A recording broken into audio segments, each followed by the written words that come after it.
We'll take a little trip over yonder, so I can take a look around at what you've seen. I can see from where I am you're on an adventure, in a place you can't describe. Some things can't be captured in words.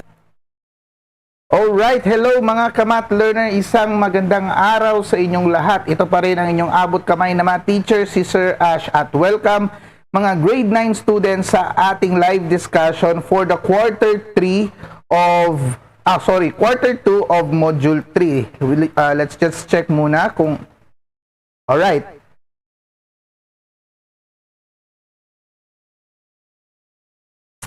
Okay, let's check muna whether we are heard to our discussion bago tayo talaga magsisimula.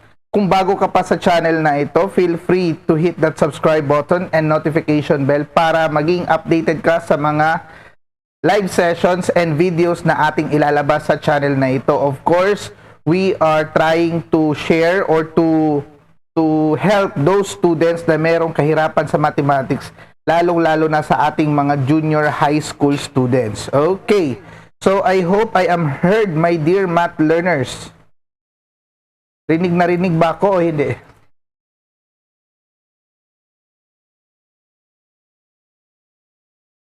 Okay, so we have here, shout out muna tayo bago tayo magsimula para at least maganda ang ating connections, and if ever merong mga technical difficulties, you can tell me agad-agad dito sa ating chat box. So hello, Dan Lloyd Bernal from Aguho, good afternoon. We have also Mariel Ann Nakin. Hello dyan. Achumbre, Gwen Nicole. We have also, nagsaspam na sila. Okay. We have Heidi Qualquera. Alright. And we also have, sino pa ba nandito? Sabiana Batrice Bicong. Noliora from the Cypress section. Alright. Almasiga section. Faith B. Gonzalez. Adrian Gamit. Okay. So, I hope naririnig ako ngayon. Okay. So, we can start our discussion. Okay, so magandang araw sa inyong lahat. For today's lesson, we will be discussing the grade 9 mathematics quarter 2 module 3, which is entitled Law of Exponents, specifically the positive, the negative, and the rational exponents. Now, my dear math learners, technically, I have already discussed this in our channel. If you could visit our playlist, quarter 2 of the grade 9 playlist, makikita nyo doon ang mga topics about law of exponents. That is after the discussion of the variation. Kasi, of course, yung sa quarter 2, nagsimula tayo sa variation and then we ended up with the combined variation. Then after that, the problem solving involving variation, and then the next topic of that one is this law of exponents. Okay, actually, itong law of exponent, na-discuss na ito sa inyo when you were in grade 7 curriculum. Or that time, it was only discussed the basics. Okay, kung paano mag-multiply ng mga algebraic expressions with the same variable or with different variables. Ano ang gagawin? So, para maintindihan mo kung paano mag-multiply at paano mag-divide ng mga variables, technically, you need to have a strong foundation on the law of exponents. Okay, so simulan na natin ang ating discussion for today. Okay, the cover page. The cover page of, teka lang ha, let's try to check the chat box. I hope naririnig ako, my dear math learners. Alright? So, shout out sa inyo na nandito ngayon. Congratulations, because we are, even it is holiday, because today is December 8, and that is I think the Immaculate Conception. Kaya holiday dito sa Philippines, sa mga nandyan sa labas ng bansa. Technically, I don't know if it is holiday to you. Okay. Pero kami dito, holiday kami. Alright. Pero, tuloy-tuloy pa rin tayo dito sa discussion ng ating mathematics learning. Okay, so ML for short, or math learning. Okay, so for the cover page, we have the title and the drawing. The second page is the people behind on this module. The third page is the introductory message for the teachers as well as for the learners. The fourth page is, of course, the start, whether what are the objectives for this module. Okay, so ano ba ang ating mga objectives for this day or for this discussion? So the first one is to demonstrate understanding involving positive integral, that means positive integers, positive integral exponents to zero exponents up to the negative exponents and rational exponents. So anuhin lang natin, when we say positive integral, positive integers yun sila. So 1, 2, 3, 4, 5, and so on and so forth. 0, of course, the number 0. Negative integral, meaning negative exponents. So negative 1, negative 2, and so on and so forth. And for the rational exponents, those are the rational numbers like 1/2, 1/3, 1/4, mga ganun. Alright.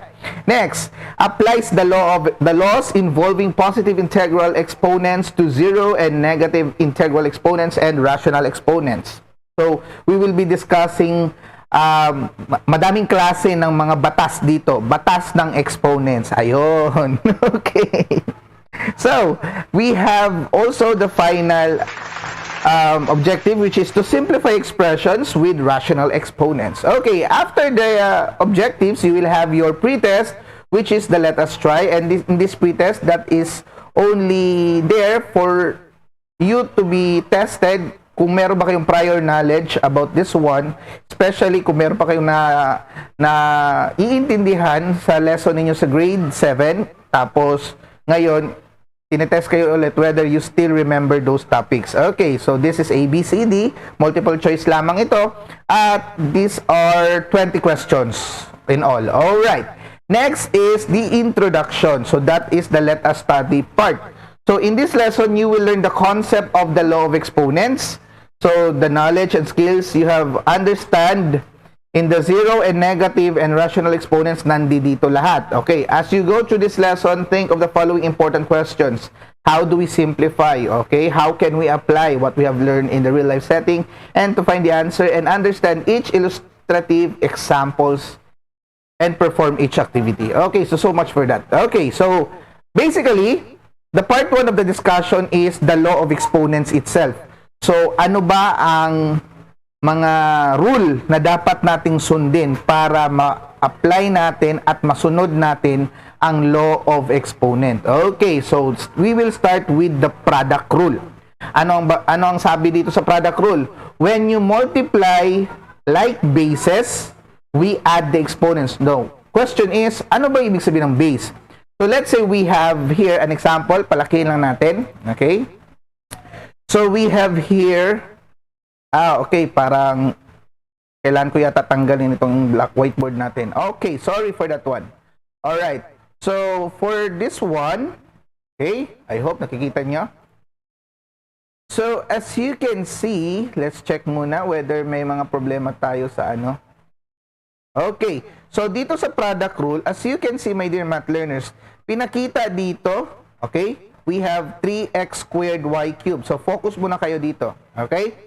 So, in this part, sinabi dito, like base. Okay, like base. So, let's talk first about base. So, if you have an exponent, the small numbers na parang nakalitaw, okay, nakalutang, ang tawag dyan exponents. Yung nilulutangan ng mga exponents, ang tawag doon base. Okay, so, kung merong to the power of 2 dito, so sino yung to the power of 2 niya? So, ito si x. So, yan ang base. May to the power of 3 tayo dito, or cube. Sino ang nilulutangan niya? Ito naman si y. So that will be the base. Okay. So let us try to have this one. Okay. Now, paano ba magmo-multiply tayo ng product rule? Gamit ang product rule. It says na kapag pareho tayo ng mga base, ang gagawin mo is to add their exponents. Okay? Now, what we do here is, Sorry for the interruption, okay? So what we do here is, yung mga numerical coefficient, ito, okay? So 3 and negative 5. Mga numerical coefficient yan. Hindi yan mga number, at hindi yan mga variables, right? So what you will do in the numerical coefficient is you apply them, okay? So 3 times negative 5, that will be negative 15. Napakadali lang. Now, we have here x and y. Meron din tayo dito x and y. Dito sa part na ito, we have x squared. Dito sa part na ito, may x tayo. Okay? So, what we do here, my dear math learners, is ito siya may x squared, ito siya may x lang. Alright? So, what you will do is you add the exponent. Kapag meron kayong makitang variable na walang to the power or wala kayong nakitang exponent, ibig sabihin yan, meron yan siyang 1. So, what you do is 2 plus 1. So, the total is 3. So, x cubed. Okay? So, x cubed. Napakadali lang. Alright. So, how about the y? So, we have y cubed. We have y here. So, understood yan. May y to the power of 1 yan. So, y cubed and then we have y. Alright. So, what you do here is you add 3 and then merong 1 dyan, naging 4. Ganon lang kadali, my dear math learners. Okay, so how about this one? Okay. Now, let's try. Medyo nahihina ang aking, teka lang. Konting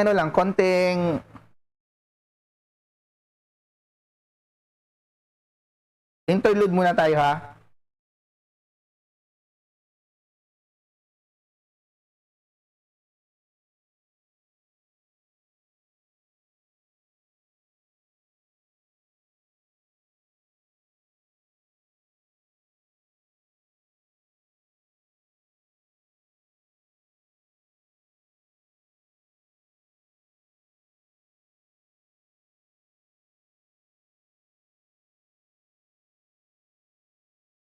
We'll take a little trip over yonder, so I can take a look around. We'll take a little trip. We'll take a little trip over yonder, so I can take a look around at what you've seen. I can see from where I am you're on an adventure in a place you can't describe. Some things can't be captured in words. Okay, so continue tayo, my dear math learners. Pasensya na kayo sa ating mga medyo na pumapalya yung internet ko dito. So tinatry ko lang talaga na magkaroon tayo ng what you call this? Excellent connection. Okay. So now, let us go to our letter B. Okay, my dear math learners. We have the a cubed b to the 4th times the quantity a squared, b squared, c. Alright.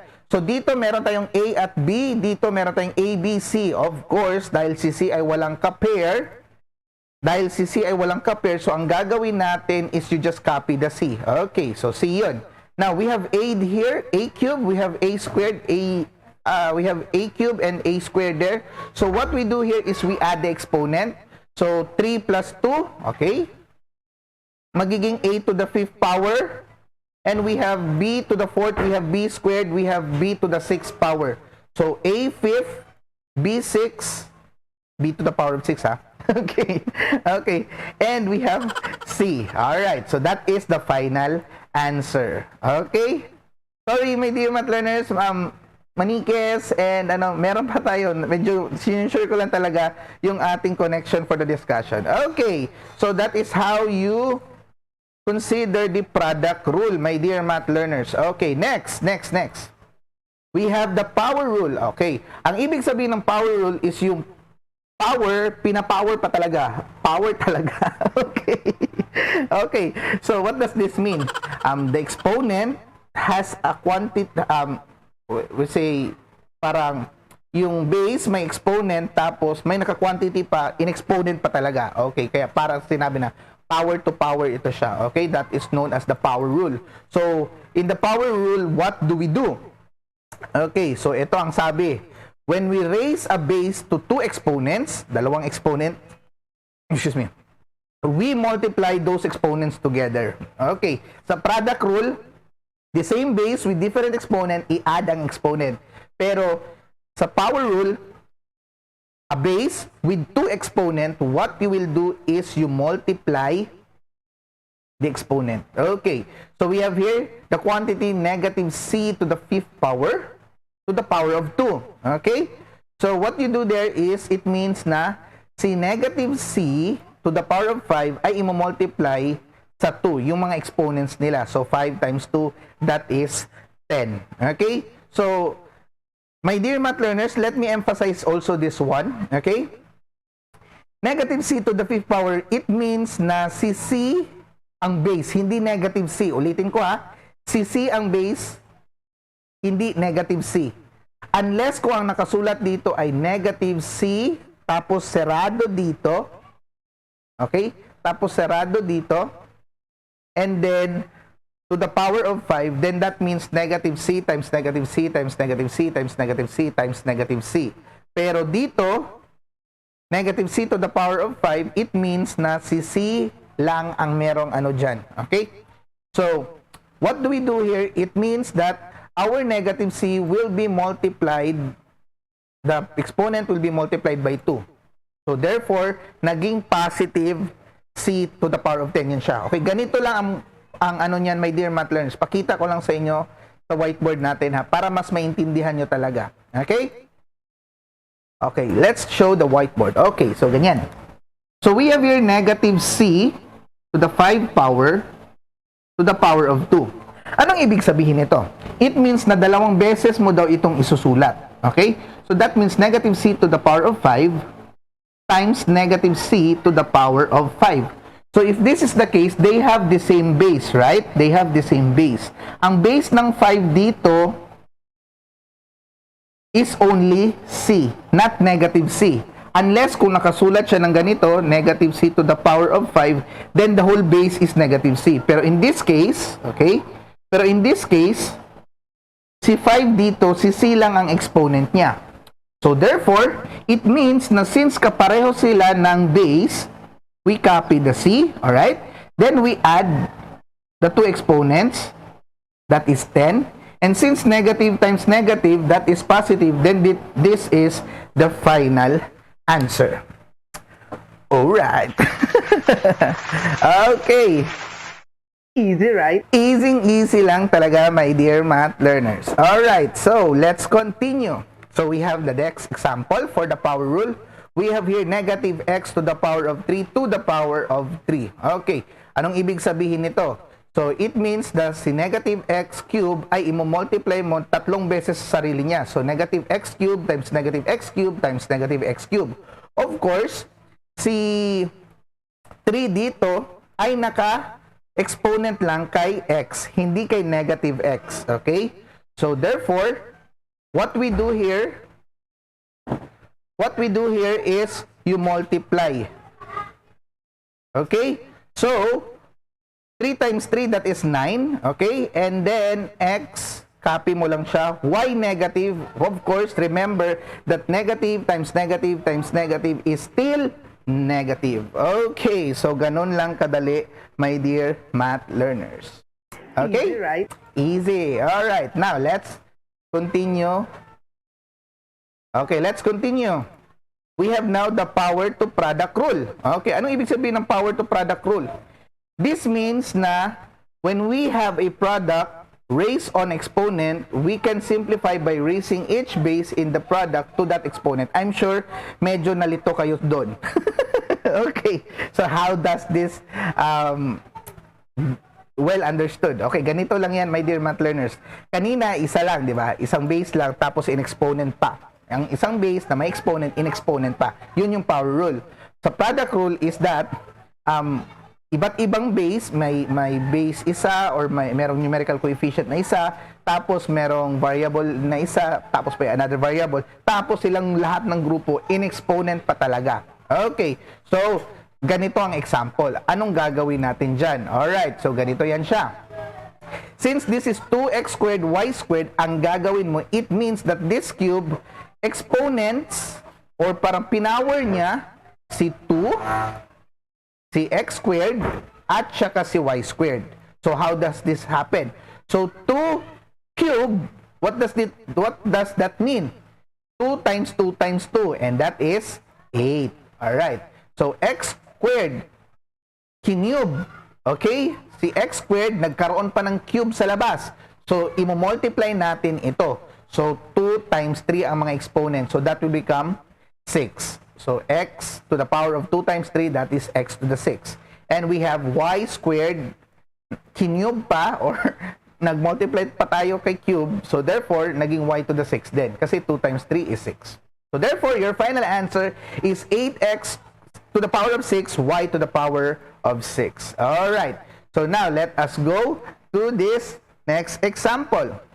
We have here negative 2p times 2q cube 3 to the power of 3. Okay.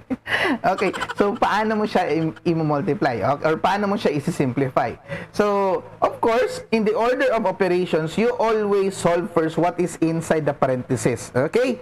So, ganito yan siya para at least meron kayo. Nakikita nyo, the answer is negative 64 p cube q to the power of 9. So, the question is, how do we answer for that if ever ibang way naman sa pagsosolve, okay? Kasi dito, ang cube natin ay in-apply dito, tapos ang cube na naman in-apply dito, tapos the final answer is there. Okay. So, ganito naman ang atake ko sa topic na ito. Okay, parang nawala yata yung eraser ko. Okay. Teka lang.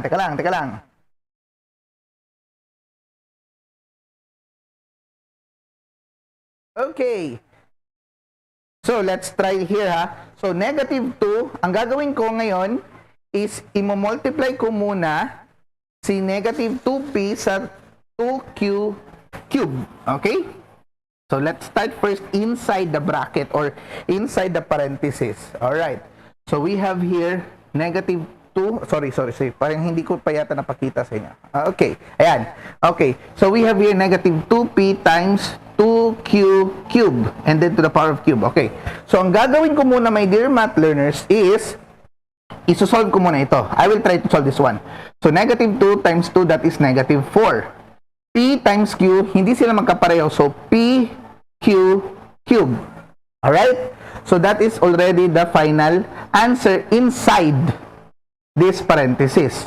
Now, I will copy what is being written or the next operation, and that is cube here. Okay. So, this means that I will multiply negative 4 to itself 3 times. So, negative 4 times negative 4 times negative 4, that is negative 64. Kuha? Alright. So, p to the power of 1, meron yung 1 siya dyan. Okay. So, 1 times 3, that is p cube. Okay, I go now to q. 3 times 3, that is 9. So, this is your final answer, and they are just the same as the answer in our module, which is negative 64 p cube q to the power of 9.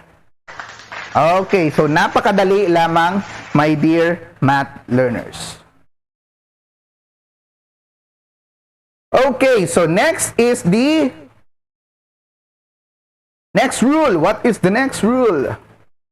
Okay, out muna natin to. Okay. Now, we have the quotient. Ay, hindi pa pala.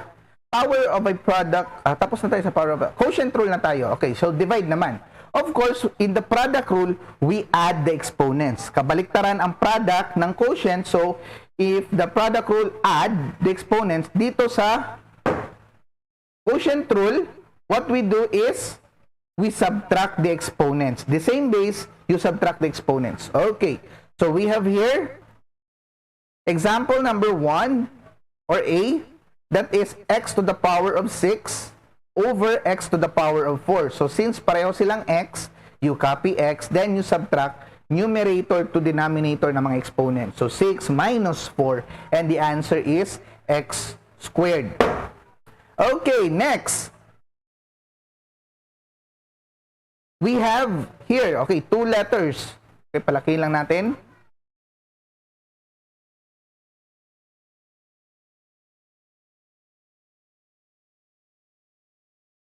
Okay, so we have here c to the 4 power. And d to the 6th power.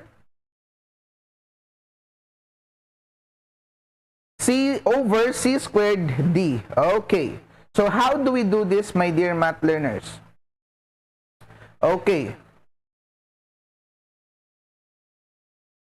So what you will do is, kung sino yung pareho ng letter, C to the 4 over C squared, sila muna ang isosolve mo. So C, you copy the C, and then you subtract the exponents, 4 minus 2. Alright. Next, we have D, 6, and D. So ang D dito ay mayroong 1. So 6 minus 1, D to the 5, and that is your final answer. Ganon lang kadali, my dear math learners. Okay. Easy, right? Easy lang talaga. Now, we go to the 5th rule. Okay, napakadali lamang nito, my dear math learners. The power of a fraction rule. Now, technically, ito power of a fraction rule, it means that si quotient rule ay nagkaroon pa ng power rule. Parang pinagsama siya na quotient rule at power rule. Okay. So, the quotient rule plus the power rule. Okay.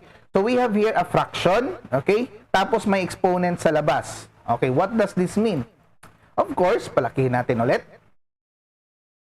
So, what you will do here, my dear math learners, is you just multiply the exponents both in the numerator and in the denominator. So, we have here m squared over n. Hindi mo naman masisimplify si m at saka si n dahil hindi sila pareho ng variable. So, what you will do here is, since merong to the 5th power dito sa labas, madidistribute ito using the power rule. So, when we say power rule, you multiply the exponent. So, may exponent ito dito na 1, itong si n. So, ito naman si m, si mama, meron din itong exponent na 2. So, what you will do here is, basically, 2 times 5, that is 10. So, m to the power of 10. And since may 1 dito, 1 times 5, n to the power of 5. Okay, so that is how you get your final answer. Easy, right? Easy, right? Okay, so now let's go to the example 2 for the fraction. Okay, now, we have here, paano naman sir kung merong number? Okay, anong gagawin natin? So, of course, ang gagawin dito, madidistribute pa rin si cube. So, we have 7 cube. We have 9 cube. Okay, kaya siya naging 7 cube, 9 cube. Gets? Alright. Now, how about x cube? So, we have x cube here, then cube. So, you multiply the exponents. So, 3 times 3. We have here y squared. Cube sa lahat, sa labas. Okay, so 2 times 3. So, kaya siya naging 2 times 3. Of course, when you multiply 7 3 times to itself, that means 7 times 7 times 7. So, 7 times 7, that is 49 times 7, that is 343. Of course, si 9 naman, 9 times 9, 81. 81 times 9, 729. Of course, dito sa exponents natin, multiply natin ang mga exponents. So, 3 times 3, that is 9. So, x to the 9th power. Y squared, 2 times 3. So, y to the 6th power. And that is your final answer. Okay, so ganun lang kadali, my dear math learners. Okay, so those are the rules in the positive integral, or when we say positive integers na exponents. Okay? So, somehow, my dear math learners, papasok na tayo ngayon sa what if zero exponent naman. Ano ang rule kapag meron kang zero exponent? So, when we talk about zero exponent, my dear math learners, kahit anong klase pang number yan or variable yan, as long na ang exponent niya ay 0, the answer will always be 1. Ay, okay, 1. Yeah, sorry. Okay, so 1. So, bakit 1? Okay, that is by definition. Alright. So, any number except 0 is raised to an exponent of 0, it will always be equal to 1. Okay? So, let us consider the example below. We have here, okay, we have here, the exponent in the numerator and denominator are the same. Okay, we have 7 to the 5th power and 7 to the 5th power. Okay, so if we add the, using the quotient rule, we have 7 to the 0 power. Right? Also, any non-zero divided by itself, remember this one, my dear math learners, lahat ng number na pag dinivide niya sa kanyang sarili, ang sagot 1. Example, 5 divided by 5, 1. 10 divided by 10, 1. 7 divided by 7, 1. X divided by X is also 1. Therefore, 7 to the 0 power is equal to 1. Dito, pinrove na niya. Okay? So, that is why the answer for the 0 exponent is always equal to 1. Okay? So, we have here a diagram. So, we have 5 sevens divided by 5 sevens. That because 7 to the 5th power yun siya. Okay? Ito yun, 7 to the 5th power. So, that means na, bakit 3 ito? Okay, parang namali na naman ito. My dear math learners, dapat 5 ito. So, it means 7 to the power of 5 minus 5. So, 0 yan siya. So, if ever we have like this na solution, you can cancel them all in all, tama? And kapag walang natira na, that means 1 yan siya. Okay? Or any number mo, kapag yung numerator mo at denominator ay magkapareho, that is equal to 1. Now, dito naman, kung gagamitan natin ng quotient rule, so, ima-minus natin ang exponent, so that is 5 minus 5 ito ha, hindi ito 3 minus 3. 5 minus 5 yan. Erratum for the people na nakakakuha ng module na ito. Okay, so 7 to the power of 5 minus 5, then that is 7 to the 0, and still the answer is 1. That is the definition of the 0 exponent. When we say definition, yan ang ibig sabihin ng 0 exponent. Okay, so now, what if pinagsama na si integral exponent at si 0 exponent? Example, we have here 8x squared y to the power of 0. Question, sino ba ang base ni 0? Okay, so ang base ni 0 ay si y lamang. Hindi kasama si 8x squared. So therefore, si 8x squared, copy pa rin. Okay? And then si y to the power of 0, that is equal to 1. So, kapag i-multiply mo ang 1 sa 8x squared, ang sagot ay 8x squared pa rin. So, that is your final answer. Easy, right? Easy, right? Okay, so now let us go to the next problem. We have here. So, 4x squared y cubed, nandito na. Ang layo ng inabot ni 0. Okay, so dito yan siya banda ha. Okay, dito yan siya banda si 0. Okay. So, 4x squared y cubed, the quantity of 4x squared y cubed to the power of 0. Ano daw ang sagot? Okay. So, technically, dahil si 0, ang base niya ay ang buong grupong ito. Kasi naka-quantity ito, di ba? Ang buong grupo na yan. Therefore, all the groups here will become 1. Okay? So, 1 lang siya as a group. Pero pag walang quantity, kung ano lang yung base na binase ni 0 as an exponent, then yun lang siya ang magiging equal to 1. Okay? I hope you get that one, my dear math learners. Ang pagkakaiba nila, kapag ganito siya at kapag ganito siya. Okay, so, my dear math learners, if you do have some questions about our discussion, feel free to put it in our chat box below so that malaman natin kung sino yun sila. Okay? Next, we go now to, ganun lang kadali ang 0 exponent. So, we go now to our negative exponent rule. Okay, so negative exponent naman, ganito ang ibig sabihin. In the context of the law of exponent, your final answer must not have, okay, ulitin ko, your final answer must not have a negative exponent. Yung final answer. So, when you are solving, kapag yung final answer mo ay negative exponent, then you need to transform it into a power integral. Okay? So, how do you do that? Ganito lang yan, my dear math learners. Example here. We have 7 to the power of 2 or 7 squared over 7 to the power of 5. What does this mean? So, kapag i-apply natin ang quotient rule dito, ang mangyayari ay 7, copy mo si 7 as base, tapos isasubtract mo ang mga exponent, 2 minus 5. When you subtract 2 minus 5, ang sagot dyan ay negative 3. So, therefore, ito yung sagot mo, 7 to the power of negative 3. Now, the question is this your final answer? I'm sorry, but it is not. Why? Because Sa final answer, bawal ang negative exponent. So, you need to get the reciprocal. When we say reciprocal, kabaliktaran. So, ang gagawin mo, since this is 7, whole number, mayroon yan siyang over 1. Understood, right? Pag ibabaliktad mo yan siya, my dear math learners, ang mangyayari dyan is yung negative exponent ay magiging positive.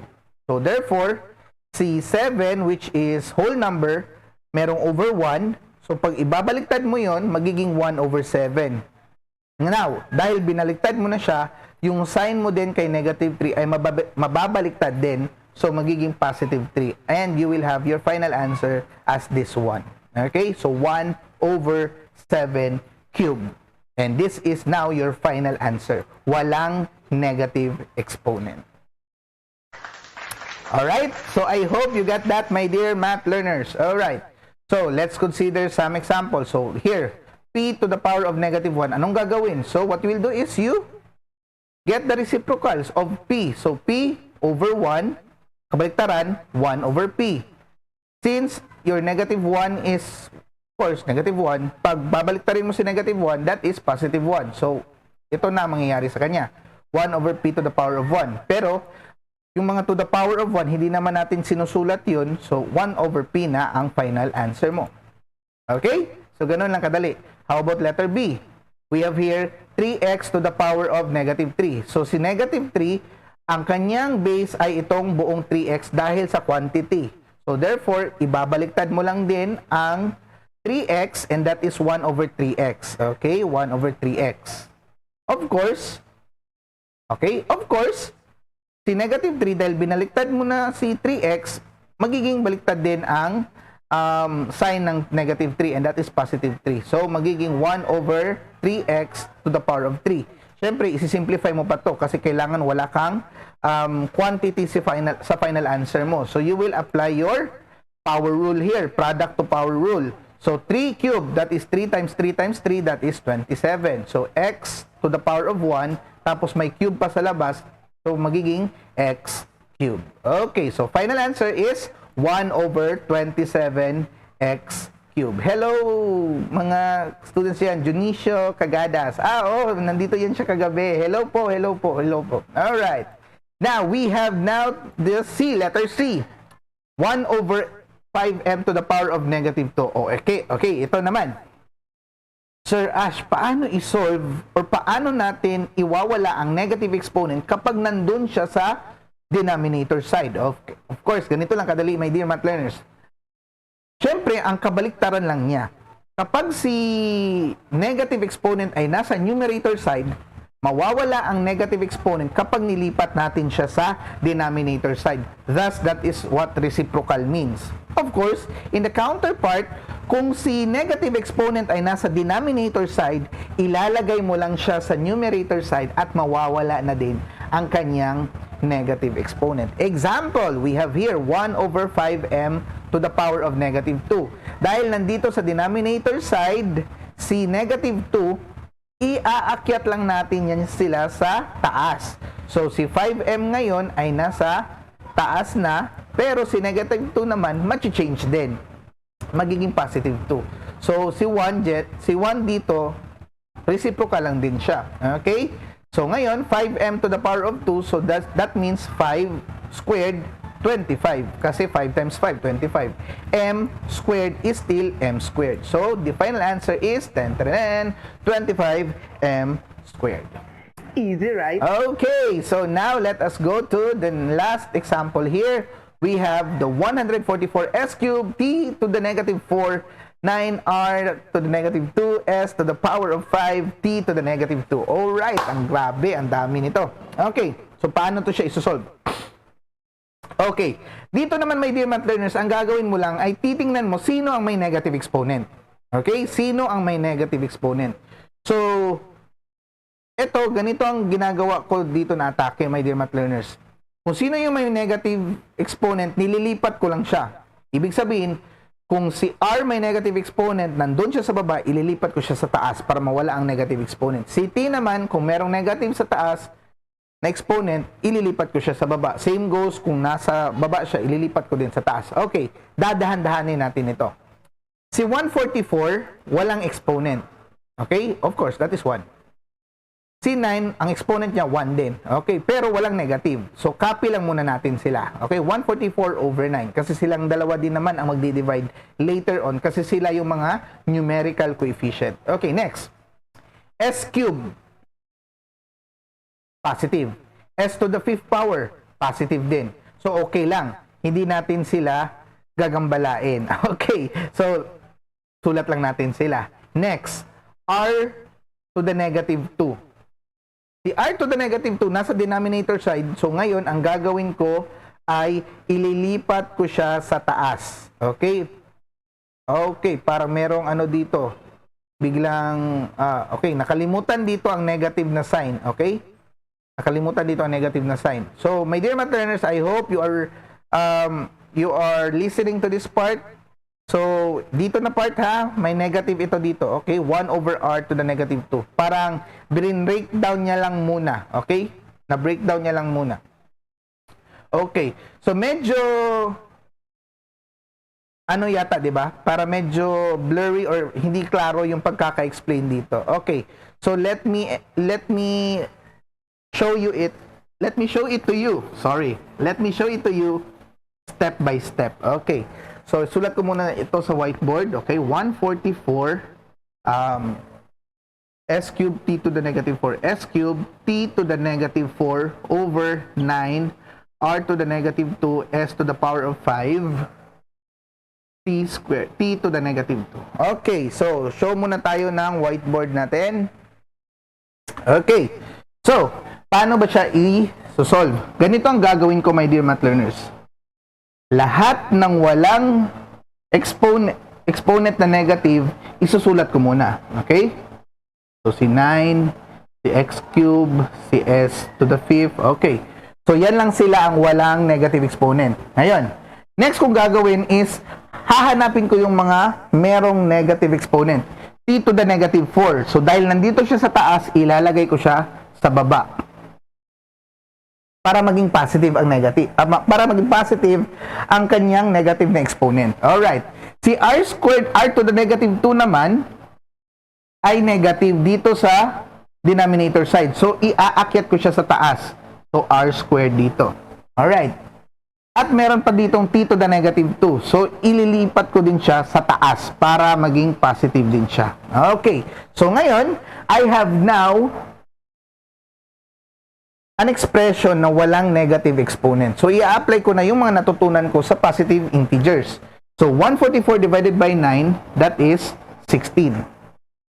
Okay? S cube, s to the power of 5. Okay, so magiging negative ang sagot dito. Tama ba ako? Bakit? Kasi 3 minus 5 is negative 2. Now, meron akong i-teach sa inyo, my dear math learners. Ganito yung technique sa variables. Kapag sino yung mas maraming exponent na matira, doon mo siya ilalagay. Of course, example, s cube dito, 3 lang. S to the power of 5 dito, 5 yun. So, therefore, sinong sobra? Dito, sa baba, tama? Sobra siya ng ilan? Okay, sobra ng 2 s. So, therefore, dito sa baba, sa denominator side, dito ko ilalagay si sobra, s squared. Okay? So, now, tapos na ako sa s. Kay r naman. Si r, may ka-counterpart ba? Wala. So, ikakopy ko lang siya. Which is in the numerator side. Clear? Okay. Si t naman. T squared dito, t to the power of 4 dito. Pareho silang t. Pero mas marami dito. Sobra ng ilan? Okay. Sobra ng 2t. So, therefore, dito ko ilalagay si t squared. And this will be my final answer. 16r squared over st s squared t squared. Okay, which is just the same as what we have in the modules. Okay, ganun lang kadali, my dear math learners. All right, so now let us continue. Okay, so ganun lang kadali, okay?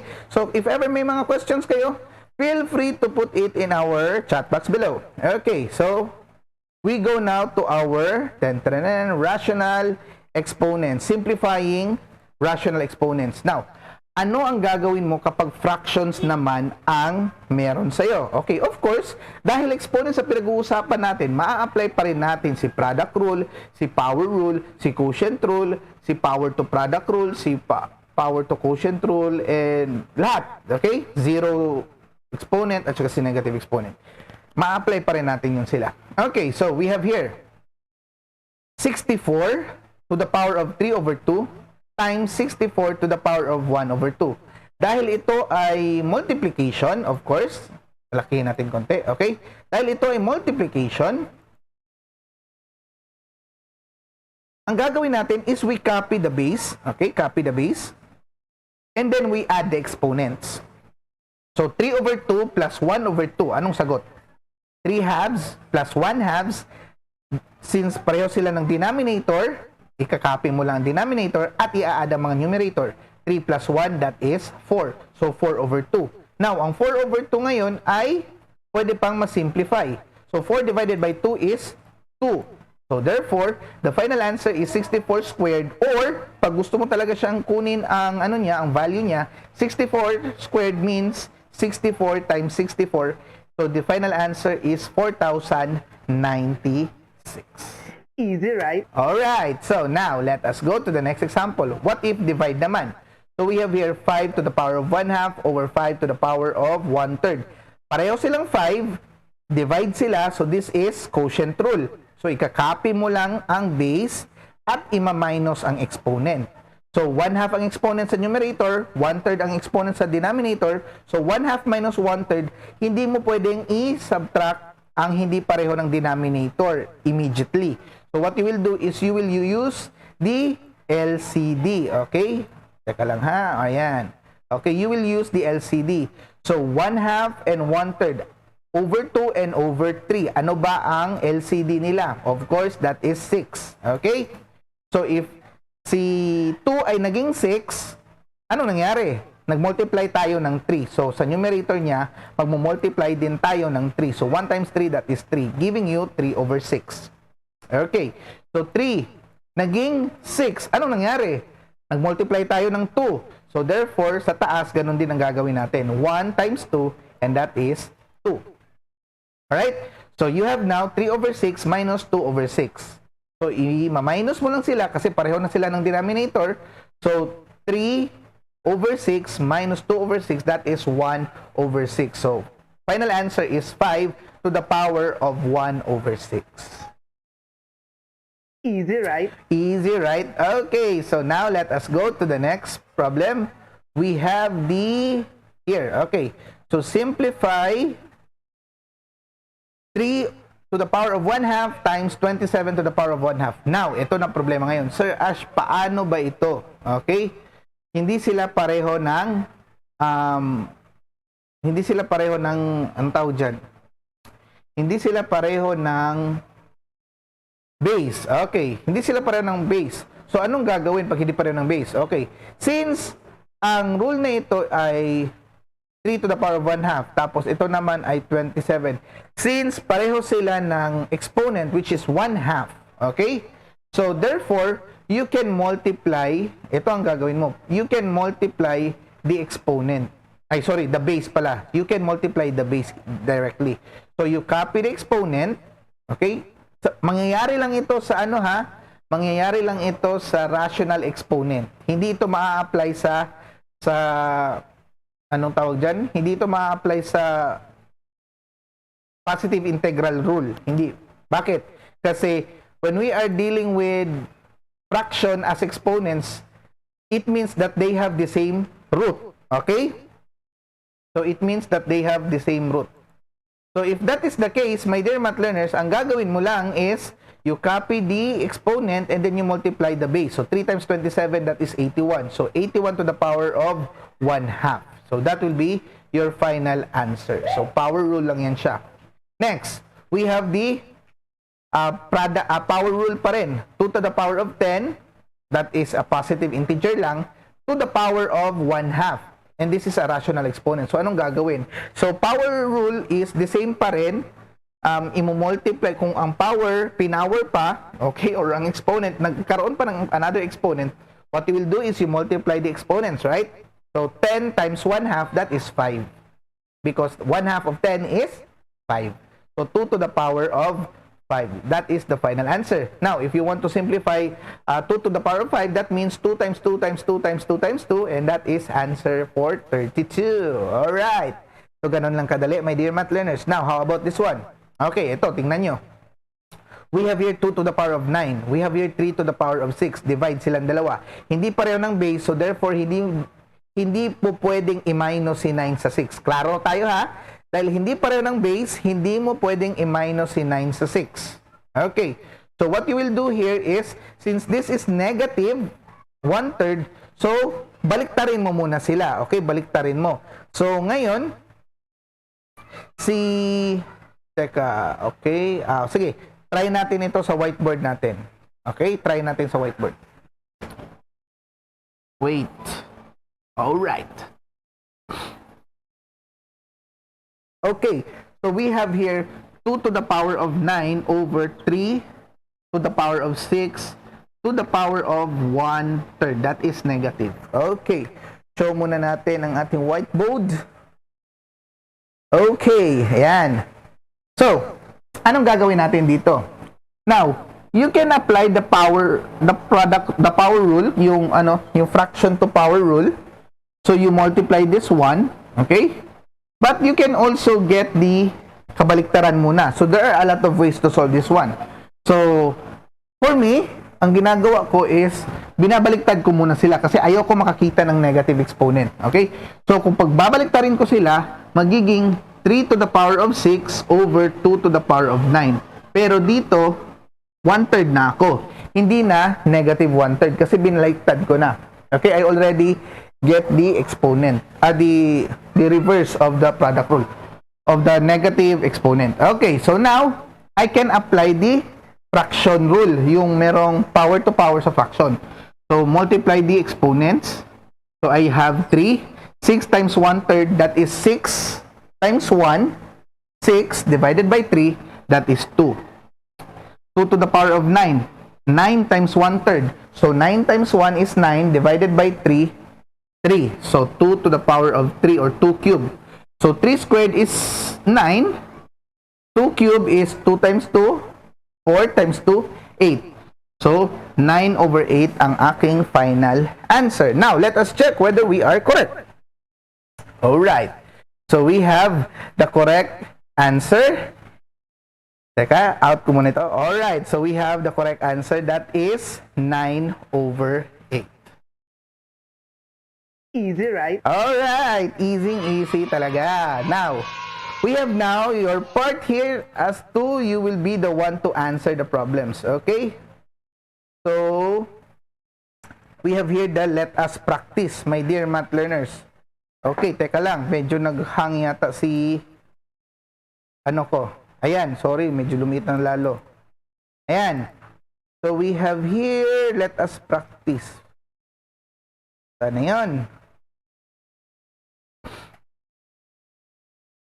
Okay teka lang muna mga dear math learners. Okay, kasi na-open ko ang isang okay, so feel free to may mga question pa ba tayo habang naghihintay tayo sa Okay, may question pa? I hope wala na. Okay, so now we are here to the let us practice part. Ayan. So in the let us practice part, my dear math learners, this is the time na kayo na ang sasagot. So inbox message. So we have here the question box and the answer box. Alright? So in the question box, you will solve this one. Example, we have here negative 2 to the power of 0. Of course, according to the zero exponent rule, any number or any base with an exponent of 0, the answer is always 1. So, wait, where is 1 here? So, nandito, 1. Okay. So, dito mo ilalagay yung sagot mo. Ano ang sasagot mo dito? Anong word ito? So, 2. T-O. Maglagay ka dyan ng T-O. Ayan. So, of course, let us practice more. So, solutions ito, my dear math learners, lalong-lalo na sa mga students ko. Okay. So, okay. So, we have here the let us practice. Okay, so let us practice naman. Let us practice more. We have a given, okay? Then you show your solution here and the final answer here. So we have here 4 to the 6th power. So 4 to the 6th power means 4 times 4 times 4 times 4 times 4 times 4. Okay, so sulat mo lang dyan, anong yung sagot? Dito na sa simplest form. Okay, ganun lang kadali. Easy, right? Okay, easy. So next is itong question number 2. So the same concept lang din sa pinakita ko kanina sa whiteboard. Okay, you can get the reciprocal and then you multiply the exponent to the outside exponent using the product rule. And then you show those solutions here. Okay, and then your final answer will be written here. Okay, so kayo na sumagot niyan. O ito, number 3. We have here m to the power of 2/3 and m to the power of 4/3. So pareho silang m. So I copy the m. I will add now the exponents. So 2/3 plus 4/3, that will be 6/3. 6 divided by 3, that is 2. So therefore, m squared ang sagot. Okay. Isang bonus yun, my dear math learners. And now we are here to the let us remember. Okay. So when we talk about exponents, it means that you multiply it to itself. Okay. So if it says 2/3, 2 to the power of 3, that means 2 times 2 times 2. Okay. And for the law of exponents, the product rule, if you have the same base, you copy the base, you add the exponents. The power rule, if you have a base with 2 exponents, you multiply the 2 exponents, the one inside and the one outside. Next, the power to product rule, it means that if there are a product inside or there are different bases inside a parenthesis and another exponent outside the parenthesis, ang gagawin mo lang is to distribute the exponent outside to the exponent inside by multiplying. Pero kapag number naman, yung nasa loob ng, anong tawag dyan? Quantity, bale, numerical coefficient siya, yung base, you multiply it to itself. The same as the exponent rule. Okay? Na 2 to the power of 3. Ganyan. Next, we have the quotient rule. It is the opposite of the product rule. So, with the same base, you copy the base, you subtract the exponents from numerator to denominator. But remember, my dear math learners, na when you subtract, make sure that your final answer is not negative. Kung negative yung final answer ninyo, what you will do is, you change it or you get the reciprocal of that one para maging positive ang exponent. Okay? Regardless, okay lang kung nasa denominator ang variable. Okay? As long as walang negative exponent as the final answer. Next is power of a fraction rule. Yun yung rational exponent kanina. So, nagmumultiply tayo. 0 exponent rule. Any number except 0 is raised to an exponent of 0. Then, the final answer is 1. Okay, negative exponent rule. Kapag meron kang negative exponent, kapag ang negative exponent ay nasa numerator side, ibababa mo lang siya sa denominator side. Kapag yung negative exponent nasa denominator side, iaakyat mo lang siya sa numerator side para maging positive ang exponent. Sa madaling salita, you get the reciprocal of what is being given. Alright! Okay, easy. Easy, right? Now, for the simplest form, ito, dapat niyo matandaan. All exponents are positive. There are no powers of powers. Okay? And each base appears only once. Walang the same letter sa final answer. For example, you have 2x cubed, x squared. Mali na yon.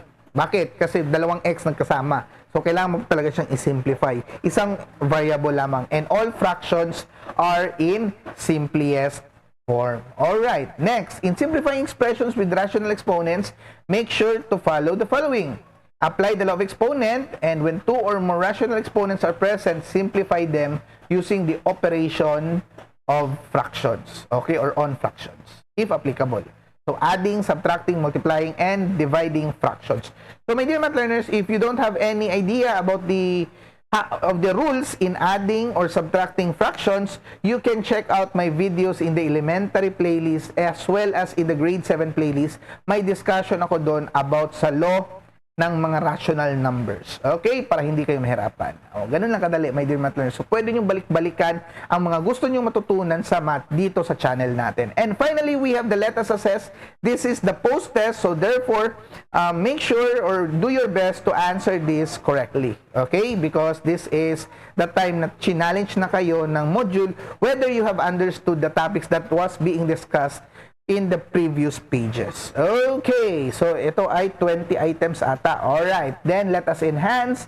This is a performance task, but for my students, you don't need to do this one because I already gave you a thing for your performance task. Okay, so please just read your group chats for our discussion about the performance task, which is our online quizzes. And here we also have okay, so part yan siya ng performance task. So for other sections or for other students outside our school but still in the public school, okay, so you do ask your teachers whether how to answer this one for the performance task. Okay, and finally we have the let us reflect. So you just put what you feel here, kung ano yung naka-help sa inyo in terms of this module, kung ano yung mga natutunan nyo, ano yung mga difficulties niyo, ano yung hindi nyo nagkaroon kayo ng confusion. So of course, if you do have some confusions, you can also put it in our comment section below or chat box so that we can also answer it immediately. And finally, you know the answer key, but I will not discuss that here because, you know, I want you to learn on your own way. Okay? So, my dear math learners, I hope you have a wonderful time of our discussion for today. If you are new to this channel, feel free to click that subscribe button as well as the notification bell para updated ka. And kapag, gusto mong makatulong din sa mga kapwa estudyante mo at marami pang mga estudyante na ma-reach out ang channel na ito, paki-click na lang din ang like button kasi mas magiging mas suggest ito sa mga other peoples. So, my dear math learners, always remember, it is fun to learn mathematics if we are together learning. This is still your free access YouTube edu creator, Math Teacher Ash. And God bless, take care, and keep safe always. We'll take a little trip over yonder, so I can take a look around at what you've seen. I can see from where I am you're on an adventure in a place you can't describe. Some things can't be captured in